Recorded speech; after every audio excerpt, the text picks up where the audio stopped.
स्वागत है दोस्तों आपका। मैं सौरभ नामदेव। पार्ट 2 में लास्ट टाइम जो हम डिस्कस कर रहे थे ऑर्गेनिक फार्मिंग, इसी को लगातार आगे बढ़ाते हुए निश्चित रूप में अब अगले क्वेश्चन पर आते हैं हम कि जैविक खाद क्या कहलाती है या निश्चित रूप में ऑर्गेनिक फर्टिलाइजर क्या कहलाते हैं। तो ऑर्गेनिक फर्टिलाइजर वे फर्टिलाइजर हैं जिनको हम ऑर्गेनिक फार्मिंग में यूज करते हैं, या जैविक खाद वो होती है जिसको जैविक कृषि में यूज किया जाता है।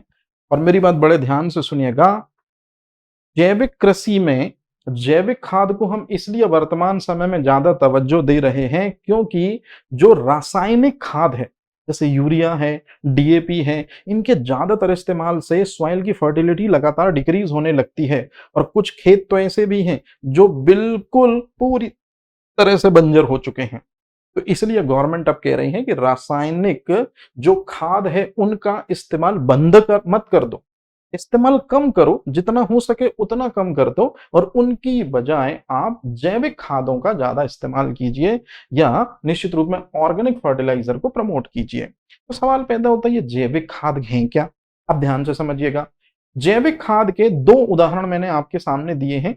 सबसे पहला, आप लोगों ने अक्सर करके देखा होगा कि गांव में एनिमल वेस्ट मतलब गोबर बहुत ज्यादा निकलता है। गांव में निश्चित रूप में हर घर से कचरा जो है जैसे फल सब्जियों के छिलके ये बहुत अधिक मात्रा में निकलते हैं। सेम टू सेम हम सिटी लेवल पर भी बात करें कि सिटी लेवल पर हर घरों से ऑर्गेनिक वेस्ट मतलब सब्जियों का या जंतुओं का जो अवशेष है या अपशिष्ट है वो भारी मात्रा में निकलता है। तो यदि इसी कार्बनिक अपशिष्ट को, यदि इसी जंतु अपशिष्ट को या इसी प्लांट अवशिष्ट को हम एक सूक्ष्म जीव की मदद से सड़ाएं, मतलब जो ऑर्गेनिक वेस्ट हमारे पास है, जो कार्बनिक पदार्थ हमारे पास है एज अ वेस्ट के रूप में, कचड़े के रूप में, यदि हम सूक्ष्म जीव की मदद से उसको सड़ाएं, और यहां सूक्ष्म जीव का मतलब, मेरी बात बड़े ध्यान से सुनिएगा, है यीस्ट। और यीस्ट जो है ये एक सूक्ष्म जीव है। और शायद आप लोगों ने थोड़ा बहुत ये चीज तो पढ़ी होगी कि यीस्ट के अंदर से ही दरअसल में सबसे पहले एंजाइम जाइमेज की खोज करी थी। किस व्यक्ति ने? एडवर्ड बुकनर ने। तो मेरी बात अब बड़े ध्यान से सुनिएगा। यीस्ट में से जाइमेज एंजाइम निकलता है और यही जाइमेज एंजाइम जटिल कार्बनिक पदार्थ या कार्बनिक पदार्थों को तोड़ देता है और बन जाता है हमारे सामने खाद। और इसी खाद को क्योंकि सजीव कवक ने तैयार किया है, इसलिए हम इसे कहते हैं जैविक खाद। और यदि जैविक खाद तैयार हो यीस्ट नामक सूक्ष्म जीव की मदद से, तो इसे कहते हैं कंपोस्टिंग खाद। जनरली कंपोस्टिंग खाद को बायोगैस प्लांट या गोबर गैस प्लांट में हम बनाते हैं। और ये बायोगैस प्लांट और गोबर गैस प्लांट को बनाने वाले सबसे पहले व्यक्ति जो हैं डॉक्टर सीवी देसाई हैं। ऑक्सीजन की एब्सेंस में नहीं, ऑक्सीजन की एब्सेंस में ही बनाते हैं? नहीं बेटा जी, दरअसल में ऑक्सीजन की एब्सेंस होती है गोबर गैस प्लांट में। मतलब किण्वन प्रक्रिया का परिणाम है दरअसल में बायोगैस से ऊर्जा प्राप्त करना। अब इसके बाद वर्मी कंपोस्टिंग। तो यदि कार्बनिक पदार्थों को एनेलिडा संघ के सजीव प्राणियों की मदद से बनाया जाता है, मतलब ऑर्गेनिक वेस्ट हमारे सामने है, यदि उसमें हम सूक्ष्म जीव फंगस को यूज ना करें, उसमें हम यदि केंचुआ या एनिलिडा संघ के प्राणियों को छोड़ दें, तो निश्चित रूप में ये केंचुए जो हैं ये कार्बनिक पदार्थों का अपघटन कर देंगे और जो मैन्योर हमको बना के देंगे वो भी जैविक खाद ही है, लेकिन स्पेशली उसका नाम हो जाएगा वर्मी कंपोस्टिंग मैन्योर या वर्मी कंपोस्ट पिट खाद। तो ये चीज आप याद रखिएगा। अब चलते हैं अपन आगे की ओर। अब इसके बाद आते हैं जैव पीड़क नाशी। बहुत इंपॉर्टेंट है क्वेश्चन, समझिएगा। जैव पीड़क नाशी मतलब जिनको बायो पेस्टिसाइड्स या बायो इंसेक्टिसाइड्स कहते हैं। मैं आपको पहले ही बता चुका हूं कि पीड़क नाशी का मतलब ही होता है, याद रखिएगा, कीटनाशी। तो जैव पीड़कनाशी भी आपसे पूछ सकता है या उसका नाम चेंज करके आपको जैविक कीटनाशी भी दे सकता है। तो पहले हम देख लेते हैं कि जैव पीड़कनाशी क्या होते हैं। ये बहुत आसान सा क्वेश्चन है। क्या क्वेश्चन है? बिल्कुल सिंपल सी चीज याद रखिएगा।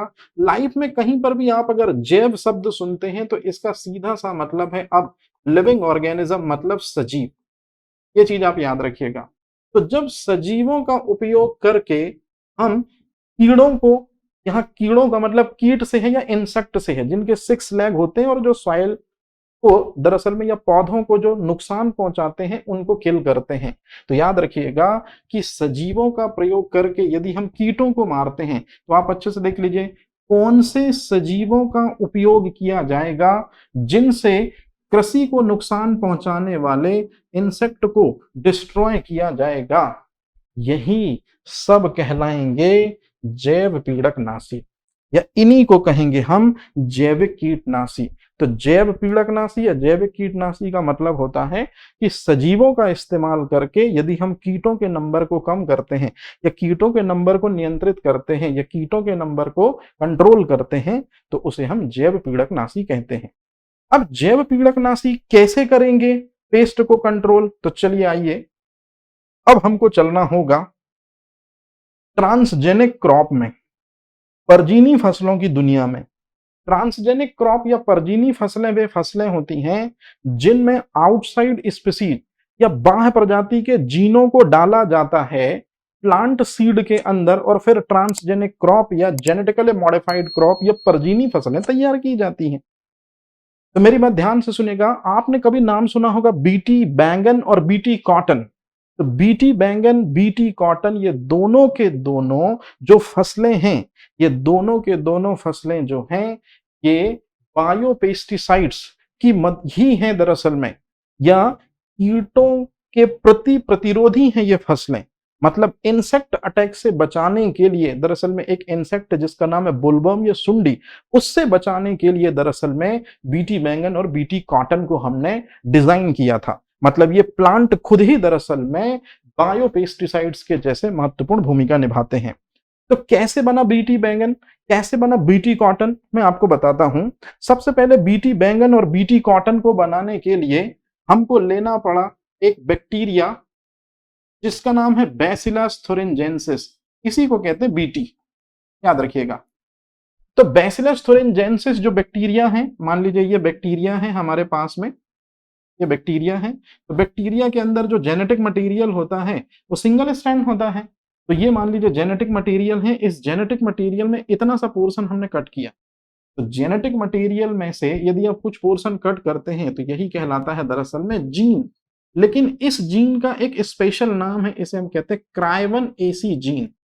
तो हमने बैक्टीरिया के अंदर से जेनेटिक मटेरियल में से क्राइवन एसी जीन को निकाला और फिर इस क्राइवन एसी जीन को निकालकर जिसको हम कहते हैं बाह्य जीन, हमने या तो बैंगन के प्लांट के अंदर या बैंगन का जो प्लांट का सीड होता है या तो कॉटन के प्लांट का जो सीड होता है उसके अंदर हमने इस जीन को प्रत्यारोपित करवा दिया, क्राइवन एसी जीन को।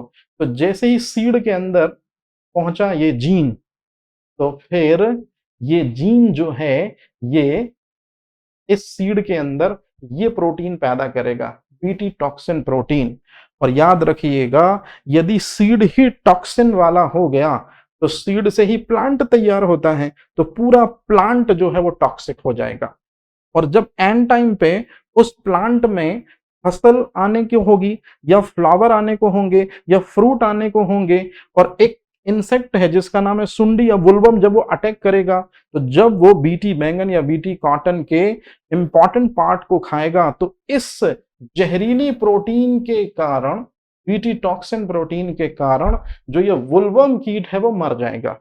और इस तरह से सजीवों के द्वारा यदि हम कीटों को मार देते हैं तो याद रखिएगा सजीव जीवाणु का बैसिलस thuringiensis का जीन क्राइवन एसी लेकर यदि हम कीटों को मार रहे हैं तो निश्चित रूप में ये कहलाएंगे जैव पीड़कनाशी।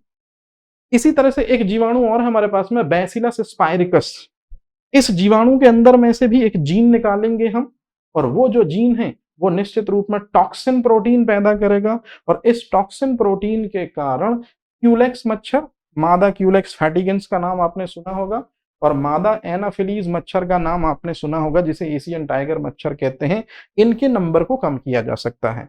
तो जब सजीवों के उपयोग के द्वारा कीटों को मारा जाए तो this is called as bio insecticide या इन्हीं को हम कहते हैं बायो पेस्टिसाइड्स। और इस तरह से जो हमारा ये चैप्टर है, ये यहाँ होता है पूरी तरह से समाप्त। तो आप सभी लोगों का बहुत-बहुत शुक्रिया कि आपने बड़ी गंभीरता से ये 3 मार्कर को बहुत अच्छे से देखा, इन 3 मार्कर को बहुत अच्छे से सुना।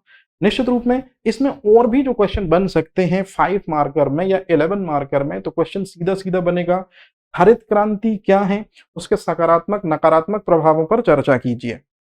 क्वेश्चन बनेगा, जैविक कृषि क्यों आई? विस्तृत लेख लिखिए 11 मार्कर में। या तो क्वेश्चन आएगा, जैविक कृषि को लाने की आवश्यकता वर्तमान समय में क्यों है? तो आपको सिर्फ और सिर्फ गुनहगार ठहराना है हरित क्रांति को। और हरित क्रांति में भी निश्चित रूप में पॉजिटिव इम्पैक्ट तो सबको पता है कि खाद्यान्न फसलों के उत्पादन में जबरदस्त वृद्धि देखी गई, लेकिन कहीं न कहीं हमसे दलहनी तिलहनी फसलें छूट गईं।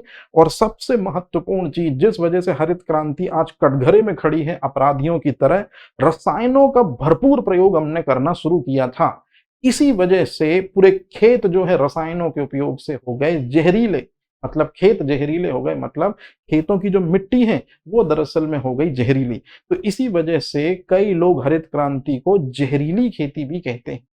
और सबसे इंपॉर्टेंट चीज, जो रसायन बनते थे उनमें ज्यादातर इनऑर्गेनिक मटेरियल यूज होता था। तो हरित क्रांति को ही जहरीली खेती के साथ साथ में जो रसायन या जो केमिकल लेबोरेटरी में ड्रॉ होते थे वो इनऑर्गेनिक यौगिकों की मदद से या अकार्बनिक यौगिकों की मदद से ज्यादातर बनाए जाते थे। इसलिए हरित क्रांति को जहरीली खेती के साथ साथ में या पॉइजनस फार्मिंग के साथ साथ में इनऑर्गेनिक फार्मिंग भी कहा जाता है।